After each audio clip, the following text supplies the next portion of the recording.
Hi, everyone. Thank you so much for tuning back in here with Scott Week. And I have a very special guest for which I am so pleased to introduce you to. This is Mark Reilly. He's the commander for the Pipe and Drum Corps for the President's Escort.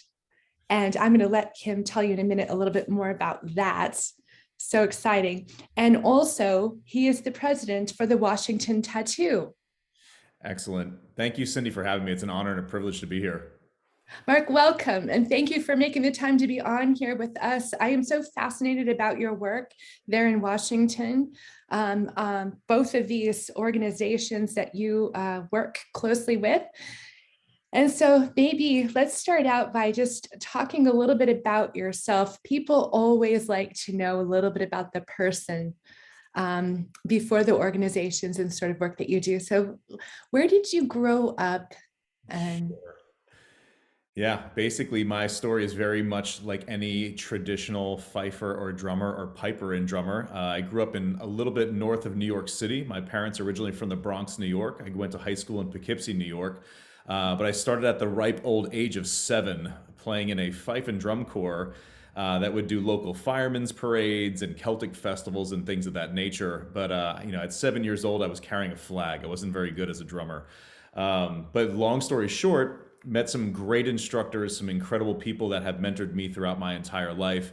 And honestly, right now I'm wrapping up a 20-year career with the U.S. Army that is the official escort to the president. So it's the 3rd U.S. Infantry Regiment, the Old Guard.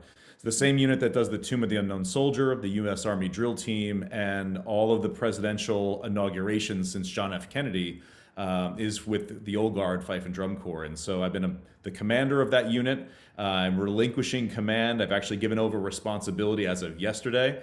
So I'm kind of going towards that retirement track. But over the years have made so many incredible friends in the international tattoo scene, from Edinburgh to Basel to Singapore. And we just are so blessed to have this thing that we call traditional music and be able to share that with the world.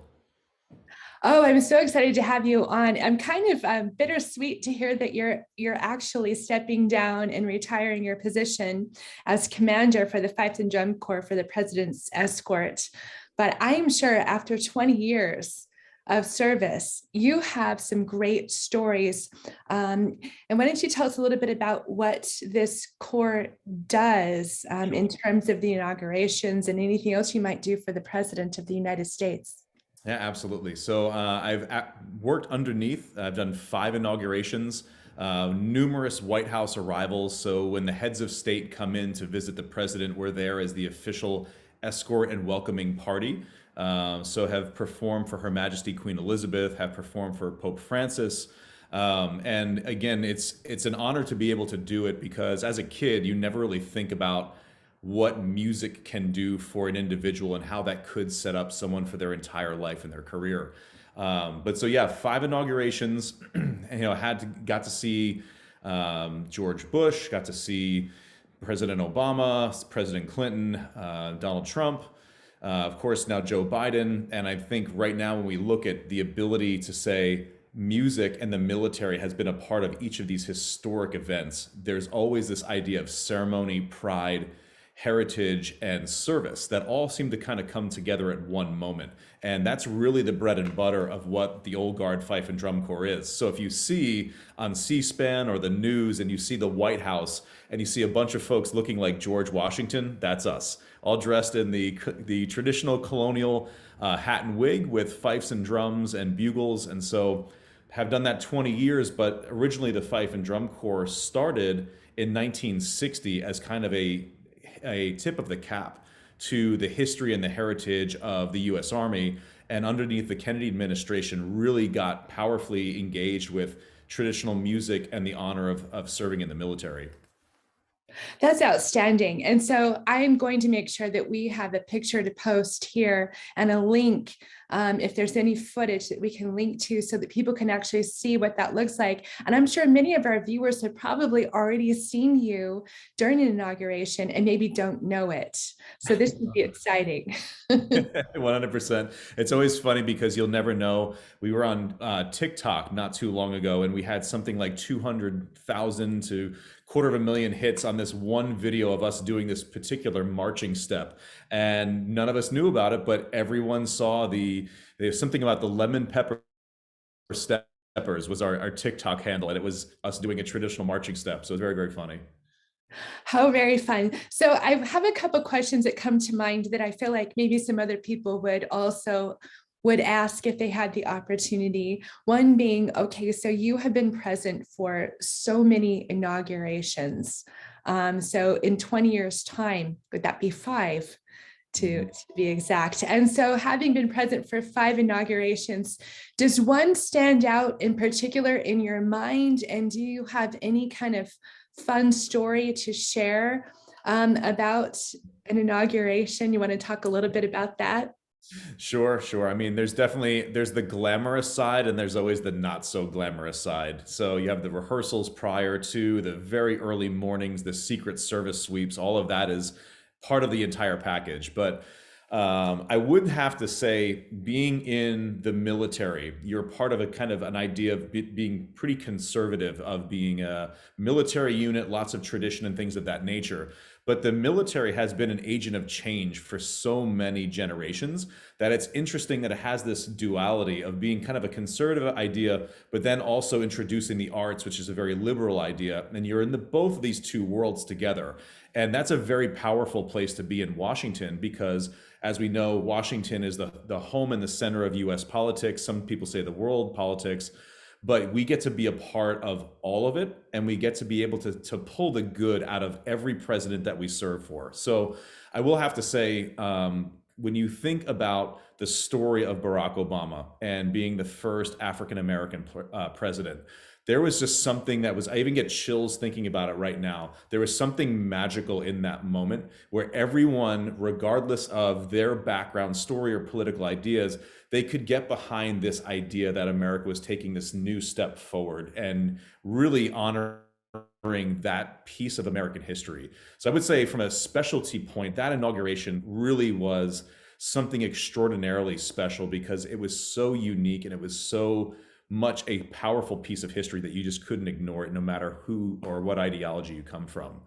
But to go from a funny story, we had 4 o'clock early morning calls for every single one of these inaugurations. You're there for 4 a.m. You're going through the dogs. They're sweeping everything through. And in this past year, of course, with COVID, everyone's getting the COVID test 5 or 6 times a day. It was absolutely crazy. But I will have to say, a very interesting story that happened was we were all standing out on what we call the marks. So we're on the marks or on the ground, all the soldiers are in their place, all the Marines are in their place. And you're typically standing out there for 90 minutes without moving easily. And so we're out there 90 minutes, no moving. This is middle of January, end of January in Washington. It's usually under 20 degrees. It's freezing. So you're layered up, you're wearing all your hand warmers and everything underneath your clothes. And strangely enough, they have a luncheon. So the president swears in, they do a lunch, and Senator Kennedy actually was having an issue at lunch. He was actually having a health issue, and none of us knew that whatsoever. So we were, oh no, what's going on? You can hear the sirens going off, and everyone's really, really concerned. And then we see him being brought out on a stretcher, and we're like, oh no. Well, at the end of the day, another hour that you're out there standing. And so everyone's very concerned with what's going on. And people are saying their prayers, they're trying to take care of him, and he moves along.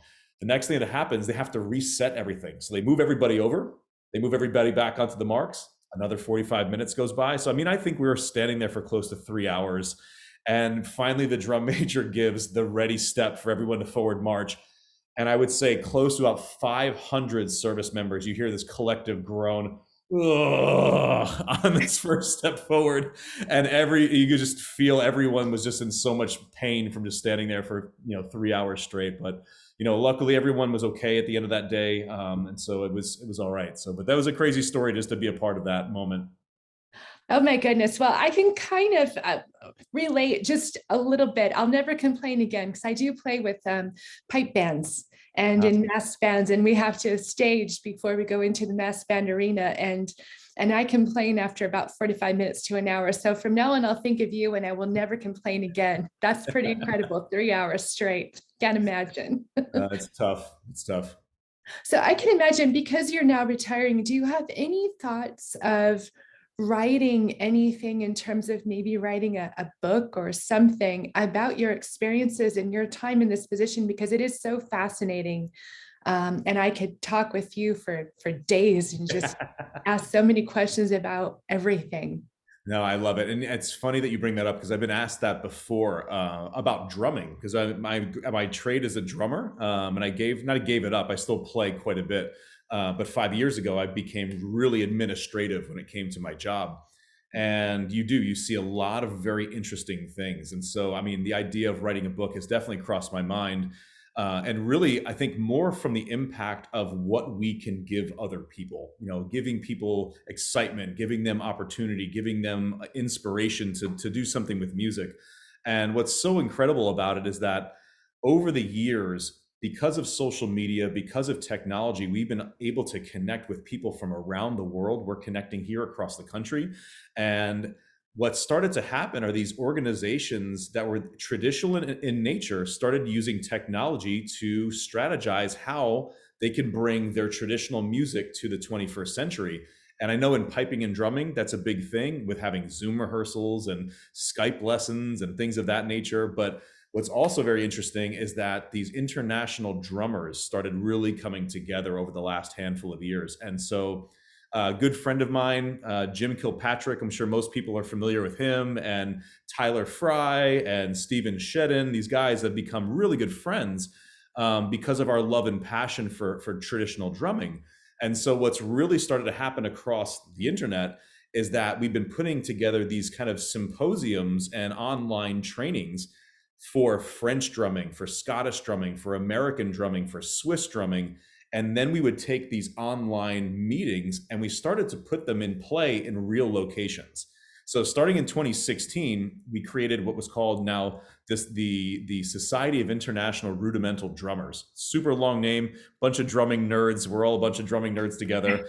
But the first meeting was in Bern, Switzerland. The second meeting was in the middle of Paris, France. The third meeting was supposed to be Portsmouth, England. So we are looking at how we take this online activity, we bring the global music world together, everyone's learning from each other, and then we pick a location every 2 years, and we have a fantastic time teaching and learning about these styles of music from people from all around the world. It's absolutely an incredible experience. Do you know, I hope that we can follow you and find out where the next one of those events will be. I actually know Jim Kilpatrick. He used to be the drum sergeant for the Shots and Dykehead, the premier pipe band coming out of Scotland, just over the bridge from Edinburgh. What a small world. But I think we should link something also in the description here so that people can see what you guys are doing and where they can find this type of event. How very fun. And I'm surprised I hadn't heard of it yet. So I'm hoping that a lot of our viewers will be able to follow that and be able to take part in that event in the future. Um, so talking a little bit more about drumming and the bands, let's circle around to you are also the president of the Washington Tattoo. Now, a lot of our viewers are familiar with the Scottish Highland Games and the Scottish bands, but many are not. And even some that are familiar with the Highland Games maybe aren't familiar with the term tattoo. And it's not ink on your body in this case. So do you want to explain a little bit about what a tattoo actually is so people can understand that a little bit better? Absolutely. So traditionally, it's an old military call. And so do dun tap toe was the Dutch traditional term for turn off the taps, meaning the whiskey taps or the beer taps. So a drummer or a fifer or a piper or a bugler would go around the town where the soldiers were encamped and they would play this song or this call called tattoo. And that was the signal for all the tavern keepers to shut down the taps, send everyone to bed because Reveille is about to come really early in the morning and you're all going to have a massive hangover. So get to bed now. Uh, so moving forward into the 20th century, I think the most powerful tattoo that everyone would be familiar with is the Royal Edinburgh military tattoo in Edinburgh, Scotland. And so the tattoo after World War II really became this amazing cultural event to celebrate the end of an evening. So I definitely, if you think of Alistair Hutton, he is the voice forever of the Edinburgh tattoo, and he's got some great books out that talk about how the tattoo became to be what it is today. And this idea of some Highland dancers and some pipers playing together in front of the castle started growing some fans, and people would kind of come around and see it, and it kind of grew and grew and grew. But it became this idea and show of unity after World War II with the militaries around the world on how the military arts could be an avenue for cultural diplomacy. And I think that's really the key factor is cultural diplomacy, if done well, and I'll quote Brigadier Alfrey on this one, if it's done well, no one goes to war. So if you use soft power and use cultural diplomacy, then we don't have to go to war. And so I think that's a very powerful message for military music and how it can still relate and be a piece of the active war fighting function now is that you train, you structure your military training to be able to execute a war. But if you don't have to do it, everyone's in a much better state. So tattoo, 20th century, Edinburgh tattoo is definitely the king of the tattoo world. But then you have now the Basel tattoo in Switzerland, the Norwegian military tattoo in Oslo, the Defense Force in Japan. And we decided in 2019 to create the Washington tattoo. So that was something that we decided to do with the help of some friends from Edinburgh. That's wonderful. So, what are your plans for having a tattoo?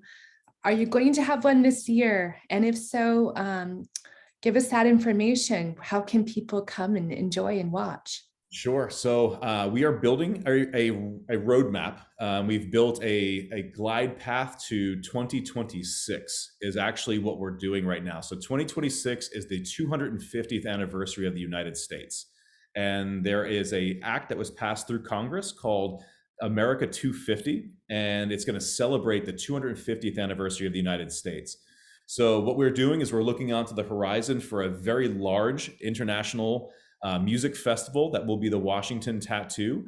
And right now we're targeting early 2026 or potentially late 2025. We're in those conversations currently with Destination DC, who is the marketing arm for DC Tourism. The AUSA is Association of the United States Army is a big help and big push, big fans of what the Old Guard has done and what military music has done. But going back to this year, April 4th, which is actually the Monday coming up, we're having a gala event and mini tattoo at the winery at Bull Run, right outside of Washington, D.C. And so we've got some great friends over the years that are coming to support us. The Oscott Highland Dancers from Australia under the director of Cheryl Roach, OAM. She's coming. She's a great friend of mine from many years of being in the tattoo world. The Spirit of 76 pipe band headed by Joe Brady is going to be there. We have some brass bands that will be there, a Ceilidh band that will be there, also a bluegrass band. So we're making this Celtic meets Americana kind of feel to really bring the idea of Scottish culture and American culture full circle to be relatable in the 21st century. I am so sorry that I'm going to miss this because I didn't know in time enough to be able to come, but I won't probably ever miss another one. So hopefully you'll do it again in the future. And hopefully people will be able to see a glimpse of what that looks like. And there'll be some footage, I'm sure, of it. And we'll try to, again, put another link where people can maybe see that or view that. How exciting. And it's so much fun. Tattoos are so much fun. I've actually crashed the Black Watch pipe band with my bagpipes on 3 occasions. I'm not so sure if they're supposed to let civilians play with them. Hopefully I'm not getting them into trouble, but it's so much fun to be able to play with some of these regiments and the experiences. And just going back and touching a little bit on the Royal Military Edinburgh Tattoo, in Edinburgh. I love, love, love that tattoo. And for anybody who hasn't been, you should go. It does sell out early in the year. It might already be sold out for this year. I'm actually going to go there in this August and do a behind the scenes, take some footage and show that again to our viewership back here in the States. But it's just a beautiful 2-hour program. I always like to do it the night before I fly out of Scotland. I usually spend almost the entire month of August in Scotland. Haven't been able to do it for a couple of years. So I'm really looking forward to that. Wouldn't it be fantastic at some point to have that tattoo also come here to the States? Because as I understand, it's never been here in the United States as of yet. Yeah, I think that would be incredible. And it's funny you say that because we may have to do a joint venture when we go this summer because we'll be there as well with our team. But Ooh. yeah, the idea right now is to actually work with Edinburgh for the Washington tattoo. And they're giving us so much great feedback on how to do it. And I mean, it would just make so much sense if they came and did something here in the States. I think it'd be incredible. It would be incredible. And they've been wonderful to us as well. We had hoped this year, and we were all ready to host a mini tattoo at the Greystone Mansion in Beverly Hills. And very unfortunately, still at this date and at this time, the Greystone Mansion has not reopened. But we do hope to be able to do that in the future as well. And they've been extremely supportive to us. So it's really fun to have kind of this newer tattoo circuit forming here in the US. And hopefully one day, maybe we'll see the royal tattoo come over, and a lot of people here in the United States can see what that looks like who haven't been able to travel. Yeah, absolutely. And it's funny because we bring these all together and you look at the people who have done the traveling versions of Edinburgh, going back to Brigadier Sir Melville Jameson. And that was actually my first experience with the tattoo world was through Sir Mel. And he's actually the whole reason why the Washington tattoo really exists. It's all his fault. I blame him entirely.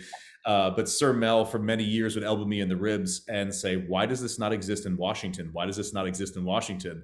And so I think there's some new life and some new feelings and some new blood into the mix. And I think it's really exciting, especially this coming week, starting up with Tartan Week. And I think we definitely are looking to do another event in 2023, a part of Tartan Week as well. So we would love to host you, and please let's have you as a special guest. Oh, thank you so much. I'd love to be there. And again, I will never miss another one as long as you put them on. I'll always be there. I absolutely love the tattoo and I love all the pomp and circumstances. Just marvelous. So we'll put a link also in the description and as much information. We always try to put as much information down below as how people can follow you and follow your work and follow what you're doing, most especially with the tattoo now that you have stepped down as commander for the Fife and Drum Corps for the presidential escort. But hopefully you'll write something of a book maybe one day. And I think that would be fascinating and people would love to hear more about your experiences. No, thank you so much. No, and just to say one thing, and this was the power of that first time I ever saw a tattoo live in person was actually in Australia when the Edinburgh tattoo went to Sydney, and I was a former member of Top Secret. So I was at the Top Secret Drum Corps. I was one of about 5 Americans that were there, and I got to see how another country did patriotism.